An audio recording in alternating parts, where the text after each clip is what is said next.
The night the dying SEAL sniper was wheeled into the trauma bay, the hospital lights seemed to flicker as if even they were afraid to witness what was coming. His body was shattered, his breath shallow, and his eyes carried the distant stare of someone already standing on the edge between this world and the next. Michael Carter had survived 100 missions, crossed deserts and frozen mountains, and stared down death more times than he could count, yet now, lying helpless on a hospital gurney in a military hospital in Texas, he was closer to the end than he had ever been before. 20 of the nation's best doctors would soon fail him. But one quiet rookie nurse, with trembling hands and an unbreakable heart, would change everything. If you believe in kindness, courage, and second chances, take a moment to like this video, share it with someone who needs hope, comment your thoughts, and subscribe to the channel, because stories like this remind us that miracles still happen when people refuse to give up. Michael's injuries were catastrophic. A classified mission had gone terribly wrong, and an explosion had thrown him against a concrete wall, crushing his ribs, shattering his spine in 3 places, and filling his lungs with blood. By the time he was airlifted back to the United States, his heart had stopped twice. The trauma team worked relentlessly, pushing medicine and technology to their limits, but every surgery brought new complications. His organs began to fail, one by one, as if his body was surrendering after years of relentless warfare. The doctors held meetings late into the night, poring over scans and charts, each more grim than the last. Some suggested experimental procedures, others recommended comfort care. None could find a path forward that didn't end in tragedy. In the sterile stillness of the intensive care unit, machines hummed like distant thunder, and the soft beeping of monitors marked the fragile rhythm of Michael's life.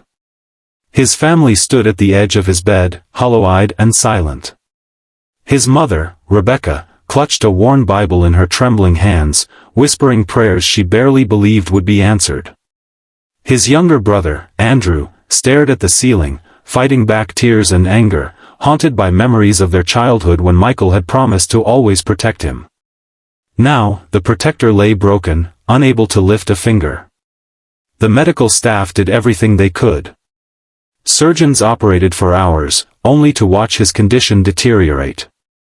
Specialists from across the country were flown in, each bringing new ideas, new hope, and ultimately, new disappointment. One by one, 20 doctors stood beside his bed, shook their heads, and quietly stepped away. They spoke of medical limits, of impossible odds, of the need to prepare for the inevitable. But none of those words softened the crushing weight of despair that filled the room.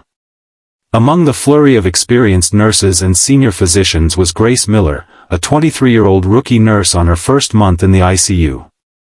She had graduated at the top of her class, but nothing in her textbooks had prepared her for the emotional battlefield of critical care. She moved carefully, almost timidly, as she checked 4 lines and adjusted monitors, always afraid of making a mistake. Yet something about Michael's presence pulled at her in a way she couldn't explain.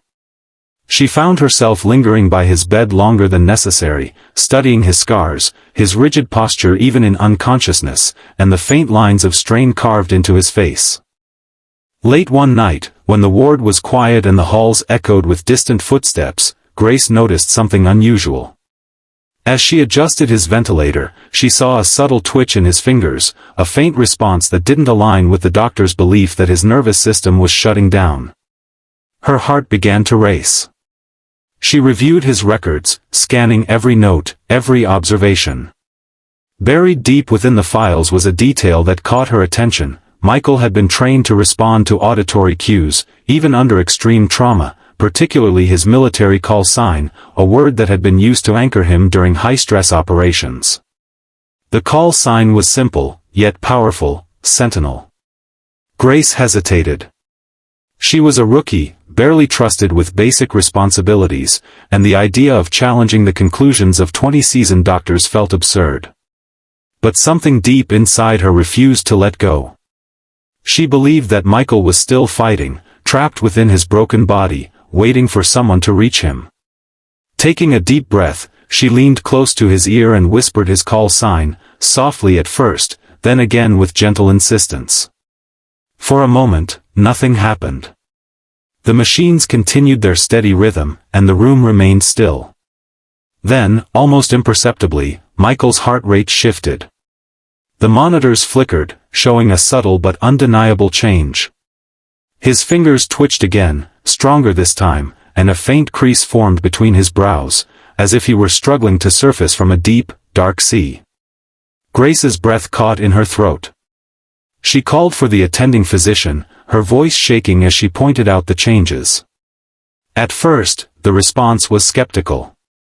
But as the data continued to shift, disbelief turned into cautious hope. Neurological tests revealed signs of awareness that no one had expected. It was as though the call sign had reached into the depths of his mind and pulled him back. From that moment on, everything changed. The doctors revised their approach, implementing new strategies to stimulate his brain and stabilize his failing organs. Grace stayed by his side whenever she could, repeating his call sign, adjusting his care with meticulous attention, and whispering encouragement even when no one else believed he could hear. Slowly, painfully, his condition began to improve.